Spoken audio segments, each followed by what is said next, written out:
So ఎన్నో ఏళ్ళుగా wait చేస్తున్న ఎన్ఎస్సి ఐపీఓ అయితే ప్రజెంట్ అయితే అన్నీ రెడీ అయింది లిస్టింగ్కి అయితే. ముఖ్యంగా 2016లోనే ఎన్ఎస్సి ఐపీఓ లాంచ్ చేయాలనుకున్నారు. కాకపోతే అంటే రెగ్యులేటరీ అథారిటీస్ నుంచి అంటే కొన్ని ఆటంకులు రావడంతో మొత్తానికైతే ఎన్ఎస్సి ఐపీఓ అయితే అంటే దేశంలోనే అతిపెద్ద ఐపీఓ అని చెప్తున్నారు. 3 బిలియన్లు అంటే ఇంచుమించు 30,000 కోట్ల మించి పెద్ద ఐపీఓ అయితే అంటే లిస్టింగ్‌కి వచ్చే అవకాశం ఉంది.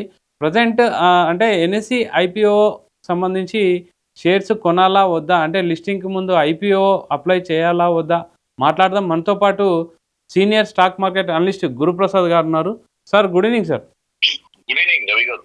సార్ ఇప్పుడు ఈ ఎన్ఎస్సి ఐపీఓ అంటే దేశంలోనే ఒక అతిపెద్ద ఐపీఓ అని చెప్తున్నారు. సో దాని అవును. భవిష్యత్తు ఎలా ఉంటది? ప్రెజెంట్ అప్లై చేయాలా? తర్వాత షేర్‌కి సంబంధించిన దాని యాక్టివిటీ ఎలా ఉంటది? అంటే ముఖ్యంగా అది అంటే డెబ్ట్ లేని అంటే అంటే బకాయిలు లేని కంపెనీ అని కూడా చెప్పడం జరుగుతుంది.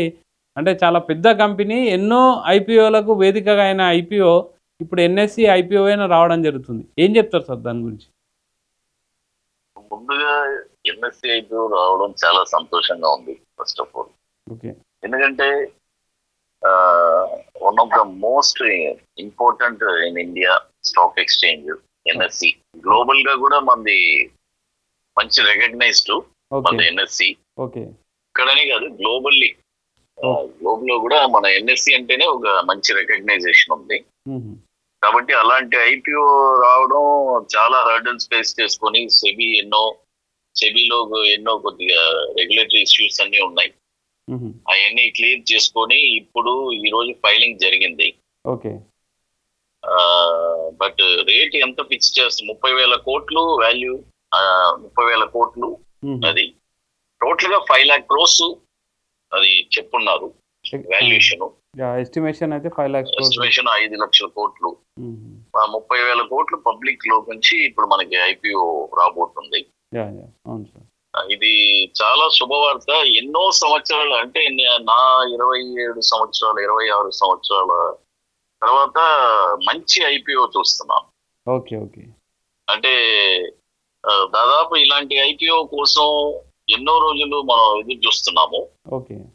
నెక్స్ట్ వచ్చే యంగ్ జనరేషన్ కి అసలు it is one of the best IPO అని చెప్తాం. ఓకే. అంటే దాని ఫీచర్ ఎలా ఉండొచ్చు సార్? ఒకవేళ లిస్టింగ్ దీనికి ఒకే ఒక నెగిటివ్ అండి. నెగిటివ్ అంటే ఏంటంటే మనకి సెబీ అంటే శత్రువులు ఎక్కడో ఉండరు, మన దగ్గర ఉంటారు అంటారు కదా. అవునవును. మన కూడా ఒక సినిమాలో అవునవును. ఆహా సినిమాలో అంటాడు ఆయన. అవును. శత్రువులు మన చుట్టుపక్కలనే ఉంటారు. కూతురే ఎదిరిస్తుంది కదా రావు రమేష్ గారిని. అవునవును. అలా ఇప్పుడు మనకి శత్రువు ఎవరో కాదు సెబీఏ. ఓకే. ఎందుకంటే వాళ్ళు వచ్చి మళ్ళీ ఎప్పుడు వాళ్ళు ఎఫ్ఎండోలో మళ్ళీ రిస్ట్రిక్షన్స్ తీసుకొస్తారో అప్పుడు మళ్ళీ ఎన్ఎస్సికి ఇన్కమ్ తగ్గుతుంది. ఓకే. ఓకే. మేజర్ గా అంటే ఎఫ్ఎండో ట్రాన్సాక్షన్స్ లో ట్రాన్సాక్షన్ చార్జెస్ ఇవన్నీ వచ్చి మంచి ఇన్కమ్ అన్నమాట ఎన్ఎస్సికి. ఓకే. ఓకే. మన సెబీ రెగ్యులేటరీ వాళ్ళు వచ్చి ఏదైనా రూల్స్ అప్పుడప్పుడు మారుస్తూ ఉంటే అప్పుడు మనకి ఏదైనా ఎఫెక్ట్ తగులుతూ ఉంటుంది కానీ until and unless A problem ఉండదు. ఓకే.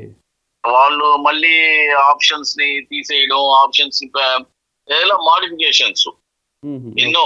ఎందుకంటే ఎక్కువ ఎఫ్ఎండో నుంచే ఇన్కమ్ వస్తుంది ఎన్ఎస్సికి. దాని 60% కంపెనీ ఇన్కమ్ వచ్చేసి ఎఫ్ఎండో నుంచి. అవును, ఎఫ్ఎండో డెరివేటివ్స్ నుంచే మనకు వస్తుంది. ఇది అందరికి ట్రాన్సాక్షన్ చార్జెస్ అన్ని చాలా ఎక్కువ వస్తున్నాయి దీంట్లోంచి. కాబట్టి వీళ్ళు ఏదైనా రిస్ట్రిక్షన్ చేసి సెబీ మళ్ళీ చేస్తే మళ్ళీ ఇన్కమ్ తగ్గుతుంది. అది ఒకటే నెగిటివ్ గానీ ఇంకా వేరే విధంగా ఇంకేం నెగిటివ్ ఏం లేదు. ఇట్స్ వెరీ బట్ నేనే దాదాపు ఒక 1.5 year నుంచి దాదాపు ఒక 5 కోట్లకి అన్లిస్టెడ్ ఎన్ఎస్సి నేనే చాలా మందికి ఇప్పించాను. Super sir. చాలా మందికి నా స్టూడెంట్స్ కి చాలా వరకు 5 to 7 crores కి నేను ఎన్ఎస్సి అన్లిస్టెడ్ ఇప్పించాను. పర్టికులర్ గా ఎన్ఎస్సి ఇప్పించాను నేను, ఇంకా వేరే ఏది ఇప్పిలేదు. ఓకే. ఓకే. కొన్ని ఇప్పించాను, అన్లిస్టెడ్ కూడా మనం డీల్ చేస్తున్నాం కాబట్టి. ఓకే. కాబట్టి నేనని కాదు చాలా మంది రికమెండ్ చేస్తున్నారు. ఓకే. ఓకే. అంటే అంటే మీరు బై చేయొచ్చు అంటారు, మంచి అవకాశం ఉంటుంది. ఇంతకంటే ఇంకేం చెప్పాలి రవి గారు. ఓకే అదే దీనికోసం చాలా మంది వెయిట్ చేస్తున్నారు. ఓకే కొన్ని అంటే కొన్ని ఎన్ని కోట్లైనా కూడా పెట్టడానికి రెడీగా ఉన్నారు ఎన్ఎస్సి ఐపీఓలో. ఓకే ఓకే అయితే లాంగ్ టర్మ్ గా చూసుకోవాలి కానీ షార్ట్ టర్మ్ గా మాత్రం చూడకూడదు. అది ఓకే ఓకే ఓకే ఏదో ఇమీడియట్ గా ఈ రోజు పెట్టి రేపు డబ్బు రావాలి అనే మైండ్ సెట్ ఉండే వాళ్ళకి మాత్రం కష్టమే. ఓకే లాంగ్ టర్మ్ గా మనం ఎదురు చూస్తే it's one of the best IPO అని చెప్పి చెప్తాం. Okay okay thank you sir, thank you very much. Thank you Ravi గారు.